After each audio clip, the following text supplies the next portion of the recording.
we're going to be talking about education, which is really exciting, and I'm really excited to be here presenting about this information.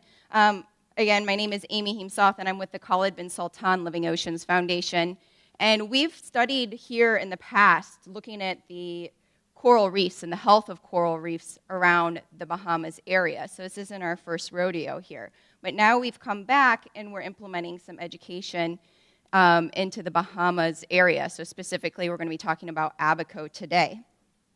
So just to give you a little bit of background information, like I said, we do science, we do communications, and then in 2012, our benefactor said, you know what, we really need to be doing education. And I think even just listening to all the talks and the Minister of Education, everybody's saying we need more, we need more education and outreach. And we strongly feel that way too, because you can do science all day long, but if you can't communicate the science to the people who need to make the decisions and our future generations of tomorrow, then it's going to become really difficult.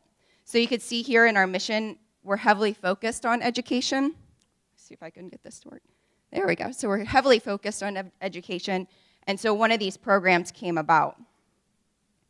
So we actually started a mangrove education and restoration program initially in Jamaica, and we call this project the Jamaican Awareness of Mangroves in Nature program, known as JAMIN, I think very fitting for Jamaica. And we started that last year as a pilot, and it was really, really successful. And so one of our board members actually, who lives in the Bahamas, said, well, why not do it in the Bahamas? And we said, you're right, why not do it in the Bahamas? We have some really great partners there. And so we had some conversations with Friends of the Environment, and that led to what is known as the B.A.M program, which is the Bahamas Awareness of Mangroves project. And so they both really fit under this umbrella of mangrove education and restoration. So again, there are actually two members here today from Friends of the Environment. I'm going to be the person that embarrasses them and ask them to stand. Kristen's actually already standing. Olivia, if you would stand. These two ladies and all the other people that work for this organization are really phenomenal, and I know most of you know them, but I just have to point out that I think that when we're looking for partners in the future, and I think this is a great networking opportunity for many of us, I can say that they are the quintessential partners, where they meet you halfway, 50%, and they make my job so much easier. And it's fantastic to work with them. They're a really energetic group of individuals. So I want to talk about the program objectives, but before I do that, I want to kind of talk about our overarching goal of this project. And that is that we really want to generate behavior change, and we are hoping to inspire young Bahamians to become stewards not only of the mangrove environment, but also of the other ecosystems that exist in the Bahamas. And so in order to do that, we kind of follow these very general objectives. We have much more substantial objectives for the program, but I kind of wanted to get why we're doing this whole thing. Why do we come and do a mangrove restoration and education project here? And the first one of those is that we're giving students a project-based learning experience. And so this is really just a teaching method that allows students to look at real-world problems and try to figure out how to solve them. And they usually do this over an extended period of time. And as I go through talking about the project, I'll explain a little bit more about how we're including that project-based learning. The second bullet I have here is called STEAM. So it's science, technology, engineering, art, and math. And how many people have heard of this out of curiosity? Okay, so in the US, this is a huge education buzzword right now, and everybody's all about STEM and STEAM. They're now using art in this acronym, saying how important it is for everybody to understand science. Sometimes people are more artistic, and that's how they have to figure out how to learn about science.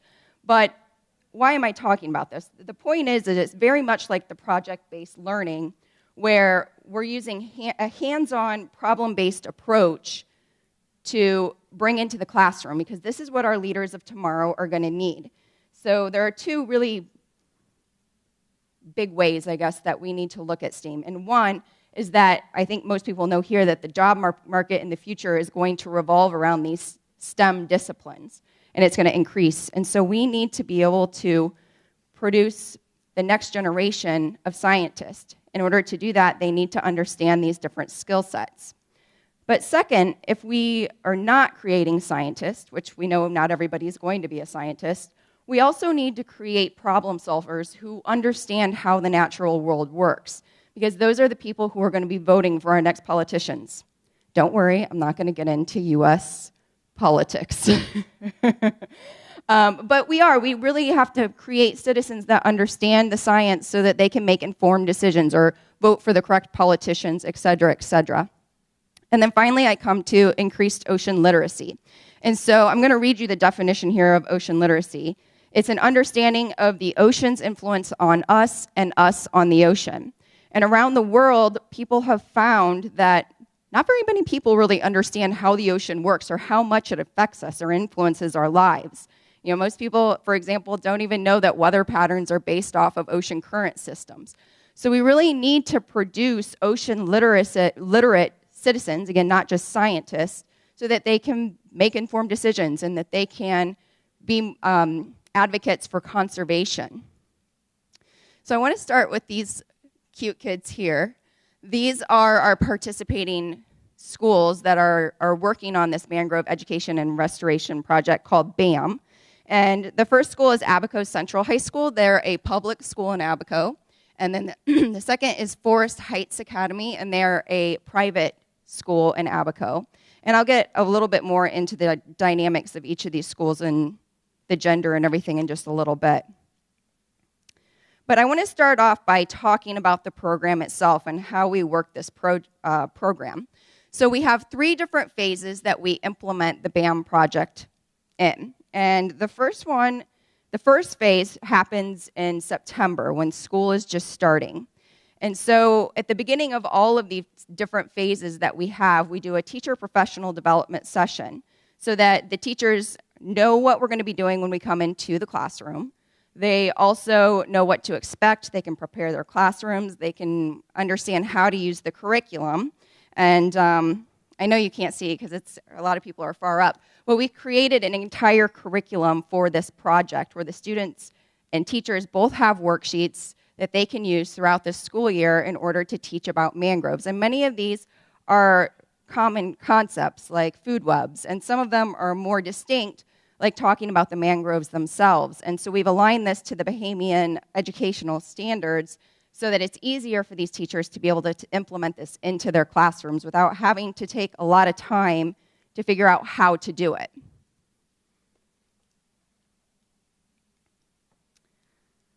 So also during this first phase is when we introduce ourselves to the students. And so I'll point out here is Miss Cassandra Abraham, and she is their outreach coordinator. And she comes along with me, and we start off teaching about mangroves and the very basics of mangroves. So we talk about a global level and what kind of species there are around the world and their distribution. And then we whittle it down to the Bahamian mangroves, and we talk about the species that exist here, about how to identify those structures, and then we go out into the field. And so all that knowledge that they just learned in the classroom, they're going to take it and apply it to a real-life situation where they get a hands-on experience going into the field. They're drawing, they're using part of that STEAM program to draw the leaves, to draw the different root structures, to make observations about the environment. How does it smell? How does it look? Do you see any human factors that are present? And they take this all down in their mangrove notebooks. And these kids just light up when we take them out into this environment. Unfortunately, experiential education is limited, not only here in the Bahamas, but also in the US and around the world. And I think that being a formal high school student, or high school, so of course I was a former high school student, but being a formal high school teacher and teaching in inner city schools, you see students that have trouble in the classroom, and you take them out into this environment, and they light up, and they get it, and they start making the connections. And I think that's part of the reason we do what we do, right? Our goal is to create behavior change and to create stewards of the environment. Also part of this first phase is going back into the classroom and talking about the human component of mangroves, and that is, what are the benefits and threats to these mangroves, and why should we value them? After we go through that talk and we discuss what they saw in the mangroves the previous day, we do the mangrove propagule planning. And this is really the meat and potatoes of the project itself. So throughout the next 8 months, these students are going to grow their mangrove propagules in a variety of different media. So we have sand, mangrove, mud, and pebbles as their media. Of course, you could use different media types. And they're each going to get a propagule that goes in one of these, each different type of media, excuse me. So they'll have 3 propagules total that they're watching and monitoring and growing for the next 8 months in the classroom. And so this all goes back to that project-based learning, that STEAM learning, and obviously ocean literacy. Sorry, before I turn the slide. So what they're going to be doing once we leave the classroom, and we teach them all this before we go, is that they're actually going to be monitoring the growth of the propagule. So they're going to take measurements either once or twice a week, depending on what their teacher feels fits into their classroom. And so they're collecting data the entire way, and they're also making observations about those mangrove propagules. So how many leaves have sprouted, or are there any that are infected, or, for instance, we had like a white film on one of the propagules, and so they noted that in their notebooks. And so they really are scientists. And we're hoping that by growing these in the classroom for 8 months, they're really going to create ownership of these propagules, and I'll explain a little bit more about that in a minute. So then we get into phase 2, and we're continuing our conversation about mangroves, and this just actually happened for us in February, where we came back into the classroom, and we keep tying in information about mangroves and applying all that information and doing some review about what we learned already. And so what we do is we start at a very general level, and we start talking about classification, and that's all a part of their standards. And then we whittle it down into talking about the different mangrove phyla. We don't go through all of them because there's quite a few, but we do the more macro animals and plants. And so we go through that talk, and we talk about the different trophic levels within a food web and a food pyramid, and we talk about energy transfer within the food pyramid, and so on and so on. And then after we've kind of given these general talks, we bring in mangrove critters and, seagrass, macroalgae, all the different things that you would see in the mangroves, because I don't know if anybody's snorkeled this time of year, but it's pretty cold. So the ultimate goal would be to take these kids into the water and actually get their faces in there and get the experience, but that's a whole other problem for a different day, of course. But they all, again, light up. We bring these critters in. Some of the students say, what? That lives in the mangroves? Where? How? And they have all of these questions, and they're inquiring and trying to figure it all out. It's really great. It's fantastic. During the second part of this phase, we also do a mangrove food web activity, so they're actually physically making a food web. And it doesn't take them very long to figure out that if you remove too many animals, or you add too many animals, or adding invasive species, or all the different human impacts that are present, that this really can change the food web drastically.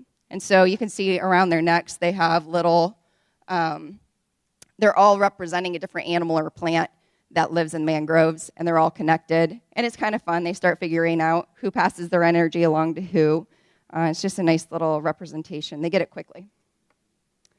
And then during the third phase, which we've yet to complete, which sometime maybe in April or May, we haven't set any dates yet, we go into the classroom and we take all that data that they've been collecting for the past 8 or 9 months, and we graph it.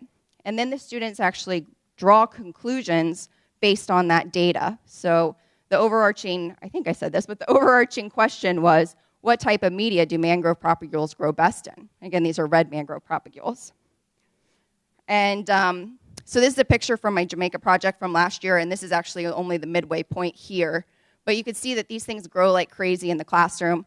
They give the students a hands-on experience. They get to do, again, math, which is part of the STEAM project. And it's really great. And then after that, I'm just going to speed through this a little bit. We go out and we actually do the mangrove restoration. Again, this is from Jamaica. But they go out, they plant their mangroves. You can see the students are really, really excited.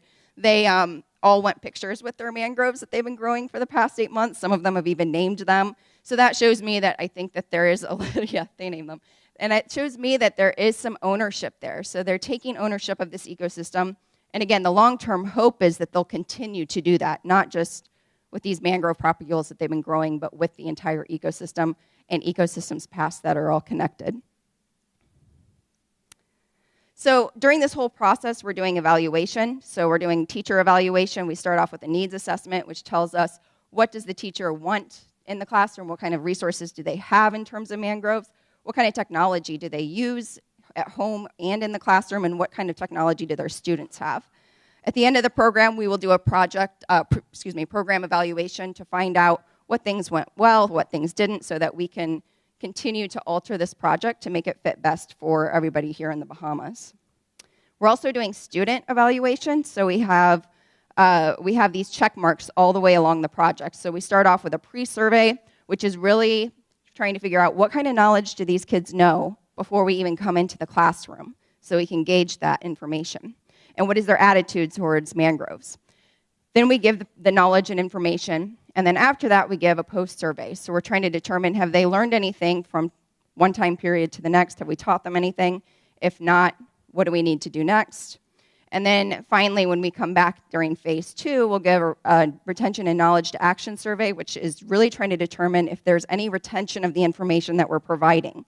And have they actually changed any of their actions? Have they maybe stopped polluting or throwing rubbish on the ground or something along those lines? I don't have much time, but these are the different types of questions that we're using for the evaluation. True, false, multiple choice, and matching are really being used to understand the knowledge component that they know about mangroves, and then the Likert scale is how we're more or less judging their actions and their attitudes towards mangroves. And then at the end, they'll have some fill in the blanks about what they liked about the program, what they would like to see in the future, what was their favorite part, etc.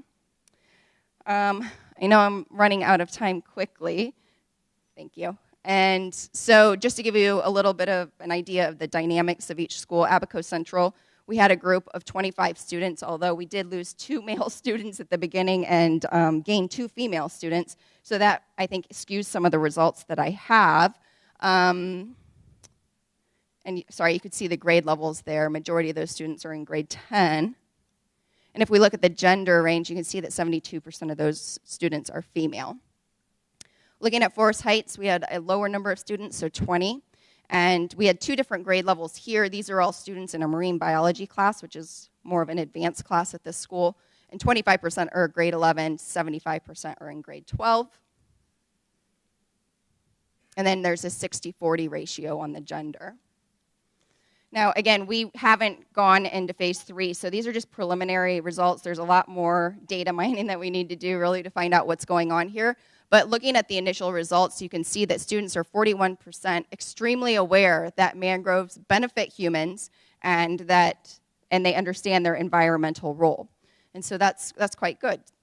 But then we go to the second part, and this is immediately after we've given all the knowledge and information, and you can see that rockets up to 80%, which is great.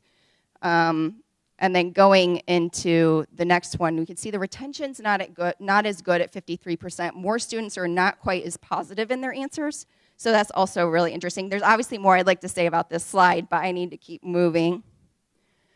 And then here's the other set of Likert scale questions, and this is about mangroves and attitudes towards mangroves and their conservation. And so 45% of students down here actually strongly agree that we should protect mangroves or that they're beautiful or different questions that we've asked. And then immediately following our talk, you can see that goes up just a little bit. And there's some strange things going on in this slide. I'm not exactly sure because we haven't gone back to look at how have those students affected. There's other 2 students that moved out and moved in. How has that affected the results? My guess with that would be some of what we're seeing here with an increase in some of the numbers. But overall, retention doesn't drop too much. The numbers are pretty consistent across the board here, so I'm not sure exactly what that means. If some of the questions are somewhat arranged differently than the rest of the tests, so I'm not sure if there's just a little bit of confusion on how to answer a Likert scale question. That would be one of my thoughts, but again, we need to go back and look at more of the data. And then just to end, this one's pretty clear that most students understand what the threats are to mangroves. You can see immediately following the presentation, that went up to 91%, and the retention was quite good here. Again, that 8%, I don't know, could be the fluctuation of new students coming in that were uncertain during phase 2 of how to answer those, or maybe just students kind of forgot over time. It's hard to say right now. Right, so I thank all of you for sticking with me. If you want to contact me or you were interested in more information about the program, you can contact me here or you can contact Friends of the Environment. Thank you so much.